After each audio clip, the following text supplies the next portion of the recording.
নমস্কার, কলকাতা টিভি ডিজিটালে আপনাদেরকে স্বাগত। আপনাদের সঙ্গে এই মুহূর্তে রয়েছে আমি অভিক। এই মুহূর্তে রাজস্থানের একটি খবর যা বিতর্কের কেন্দ্রবিন্দু হয়ে উঠেছে, কারণ রাজস্থানে মহিলাদের জন্য সেখানে মোবাইল ফোন, ক্যামেরাযুক্ত মোবাইল ফোন ব্যবহার করা নিষিদ্ধ করা হয়েছে। হ্যাঁ, রাজস্থানের জালোর জেলায় সেখানেই যারা বিবাহিত মহিলা রয়েছেন এবং যারা যুবতীরা রয়েছেন তাদের জন্যই এই নিষেধাজ্ঞা আরোপ করা হয়েছে যে তারা কোনো রকম কোনো ক্যামেরা যুক্ত মোবাইল ফোন তারা ব্যবহার করতে পারবেন না।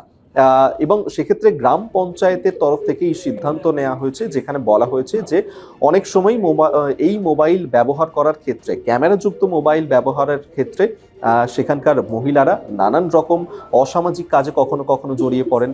শুধু তাই নয়, তার পাশাপাশি সংসার কাজেও সেইভাবে তারা সময় দিতে পারেন না। এমনকি যারা ঘরের শিশুরা রয়েছে তাদের হাতে মোবাইল ধরিয়ে দিচ্ছে এবং যার কারণে সেই সমস্ত শিশুদের তারাও অবনতি হচ্ছে।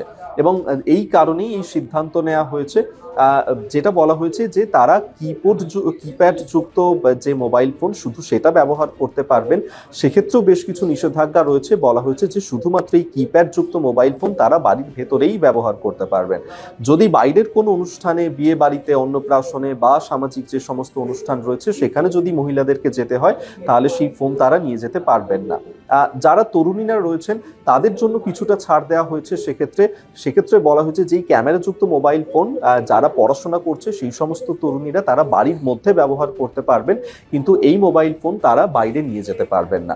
আর গ্রাম পঞ্চায়েতের এই সিদ্ধান্তের পরেই তা নিয়ে তুমুল বিতর্ক শুরু হয়েছে, কারণ এই গ্রাম পঞ্চায়েত তাদের যে ক্ষমতার সীমা সেই নিয়ে প্রশ্ন উঠতে শুরু করেছে এবং নারী অধিকার সেখানে লঙ্ঘন করা হচ্ছে তেমনও দাবি করা হচ্ছে। পাশাপাশি ব্যক্তি স্বাধীনতা নিয়েও কিন্তু প্রশ্ন উঠতে শুরু করেছে রাজস্থানের জালোর জেলার এই গ্রামে। আর এই সিদ্ধান্ত নিয়ে ইতিমধ্যেই সেখানকার মানুষজন তারাও বিতর্ক দেখাচ্ছেন।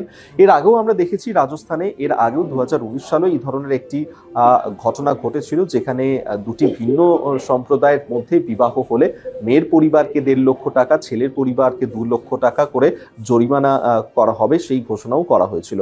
তারপর ফের একবার এই ধরনের ঘটনা এই 2025 সালে এসে আমরা দেখতে পাচ্ছি, যেখানে বলা হয়েছে আগামী বছর 26শে জানুয়ারি থেকে এই নতুন নিয়ম কার্যকর করা হবে রাজস্থানের এই গ্রাম পঞ্চায়েতে।